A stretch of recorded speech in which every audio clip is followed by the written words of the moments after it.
Dear students, आज से हम 12th क्लास का फर्स्ट टॉपिक स्टार्ट कर रहे हैं, synthesis of the sentence.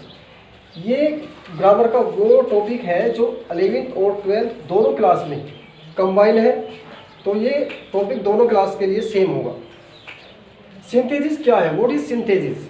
Synthesis means होता है कि दो या दो से अधिक सिंपल सेंटेंस, यानी कि दो या दो से अधिक, उसमें दो भी हो सकते हैं और दो से अधिक 3-4 सेंटेंस हो सकते हैं, उनको जोड़कर एक नया सेंटेंस बनाना, वो हमारा क्या कहलाता है? सिंथेसिस कहलाता है।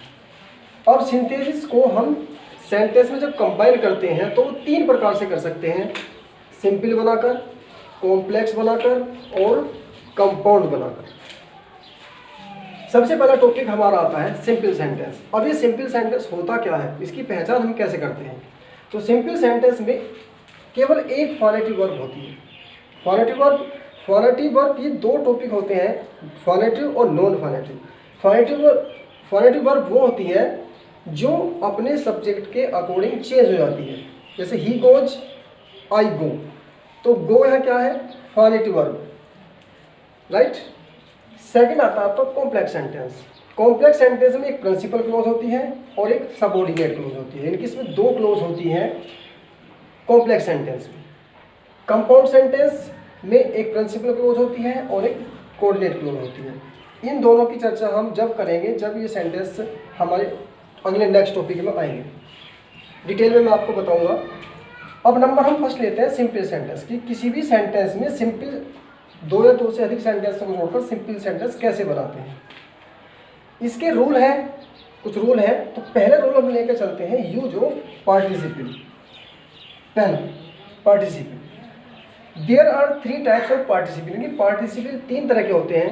सबसे नंबर 1 आता है प्रेजेंट पार्टिसिपल। जब हम प्रेजेंट पार्टिसिपल को बनाएंगे, यानी कि इसकी पहचान कैसे होती है, तो मेन वर्ब की फर्स्ट फॉर्म में जब आईएनजी लग जाते हैं तो वो पार्टिसिपल कहलाते हैं, और इनकी हिंदी में कर या करके या हुए लगा होता है।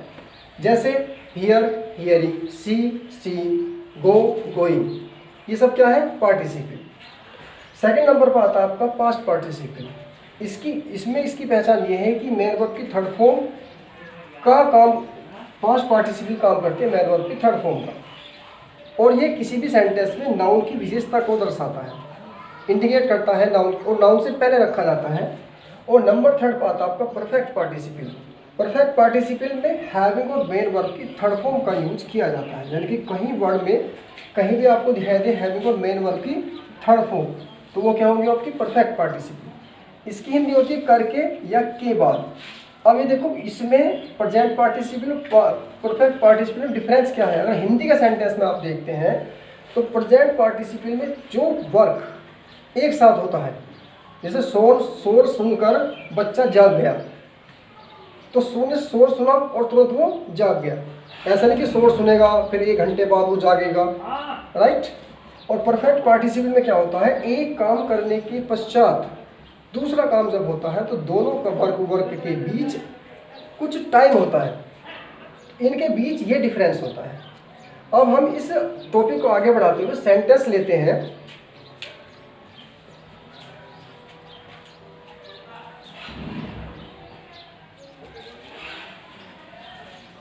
एक एग्जाम्पल देखते हैं। Example, the folks saw a lion। ये हमारा क्या हुआ? एक सेंटेंस हुआ, यानी कि हमें 2 सेंटेंस चाहिए। सिंथेसिस को एक सेंटेंस में कन्वर्ट करने के लिए हमें 2 सेंटेंस चाहिए। The folks saw a lion, the folks renal. एक सेंटेंस हमारा ये हो गया और एक सेंटेंस हमारा ये हो गया। अब देखिए 2 सेंटेंस कैसे हैं, क्योंकि इसमें भी एक वर्ब है और इसमें भी एक वर्ब है, तो ये अलग अलग 2 सेंटेंस हैं। अब हमें इन दोनों सेंटेंसों का एक करना है, वो भी किससे? पार्टिसिपल से। सबसे पहले हम क्या लेकर चलेंगे? सबसे पहला टॉपिक लेकर चलेंगे प्रेजेंट पार्टिसिपल। तो इस सेंटेंस को हम प्रेजेंट पार्टिसिपल से एक करेंगे। तो लोमड़ी ने शेर देखा, लोमड़ी भाग गई। तो क्या करेंगे?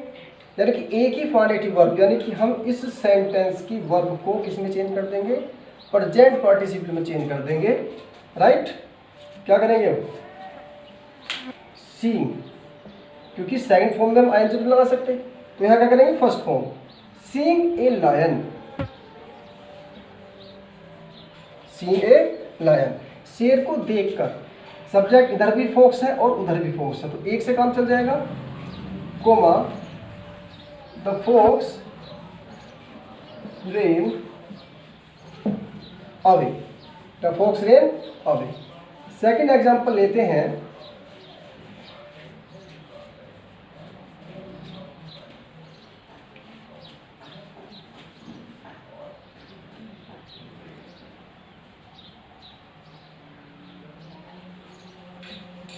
she heard the noise, she heard the noise, she came out, उसने शोर सुना, वह बाहर चली गई। तो उसने शोर सुना, शोर सुनने के तुरंत बाद वो बाहर चली गई। ऐसा तो नहीं कि शोर सुना बहुत देर वहीं खड़ी रही होगी, तो शोर सुना और बाहर चली गई। तो क्या करेंगे, इसकी जो काम पहले हुआ उसकी वर्ब को हम क्या कर देंगे, पार्टिसिपल में चेंज कर देंगे।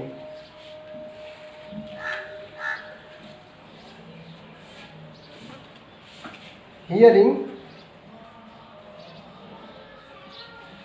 द नॉइज, शोर सुनकर। सब्जेक्ट इधर भी सी है और इधर भी सी है, बाहर कौन, शोर किसने सुना है, उसने, सी ने, राइट। सी केम आउट, राइट। तो स्टूडेंट्स, हमने आपको ये टॉपिक बताया, इससे नेक्स्ट वीडियो में हम कुछ एग्जाम्पल लेंगे, ठीक है। Thank you.